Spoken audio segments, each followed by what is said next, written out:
It's like a monsoon.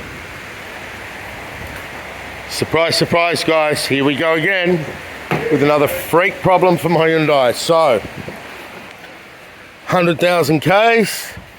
Customer can't put it into park. It's not that they can't get it out of park, they can't put it into park.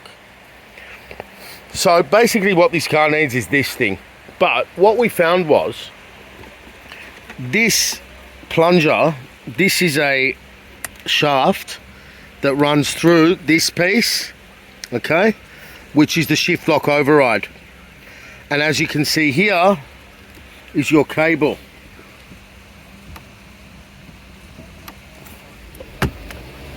Whoops. Wow, joys of Hyundai. I nearly put it in reverse while I was pushing the gas. All right. These cars are nothing but trouble, guys. I'm warning you now, like, as good as they are, I'm warning you now. 2015, it only gets worse. 2016, 2017. Just quickly, we've had a Sorento now and a Santa Fe. I don't make videos about these cars. Hyundai can't fix them. They've both been traded back to Hyundai. Engine lights, EGR, an EGR that's supposed to be cleaned or jammed or removed, that takes 6 hours to remove the EGR, and I'm too smart now. I don't allow them to come in here. This is service and a general complaint. So anyway, the complaint here is that she did a U-turn and there was this unusual noise. Okay. I don't know if I posted a video about the same car a few weeks ago with all these loose bolts, not from anyone, but from Hyundai, just poorly torqued bolts, wheel bearing failure with one knock, and then the loose subframe. And I don't think I made a video about that car because, look, I've been tightening suspension all my life because no one does it. So had Hyundai done the right thing in the first service, they tightened the suspension. So what we've got here is some sort of a knock from the front when she did a U-turn. For all I know, I haven't serviced it yet. The bearing might have some movement in it and fail. They do on these iX35s. Next thing, it wouldn't go in a park. As you can see now, I'm struggling to get it out of park, but it wouldn't go in a park. So the NRMA came in and forced it. When they forced it, what they did, they dislocated this from here. But the original fault was that this had actually run away from here. So you might want to, I don't know what you want to do to hold this in so it doesn't happen, but there's wear and tear. Now the next problem we've got is that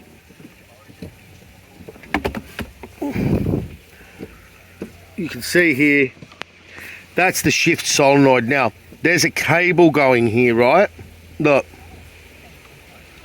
a cable. I think there's an electrical piece actuating the cable, like a door lock actuator. And you can see here that this little rubber is a stopper, okay, to limit the movement.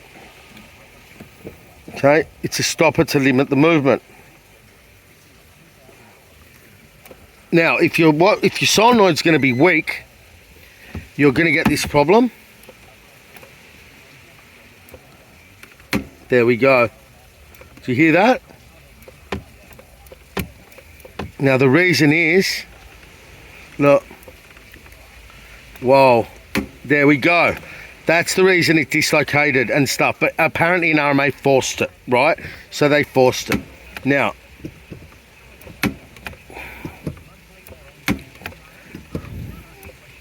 okay, now let's do this.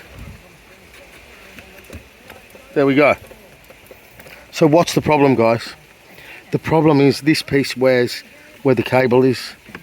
Okay, so slide that out, take the shaft out, open this up, okay, and put a little bush in there, or put a little heat shrink around this. That'll get you out of trouble. I'm not saying that's how we fix and charge, but right now I want this car out of my life, and that's how I'm getting it out of my life. And if the lady wants to fix this issue properly, then we will order this part from Hyundai, which I do not know what it costs. But if I can just get this to move there, how smooth is that? It's all fixed.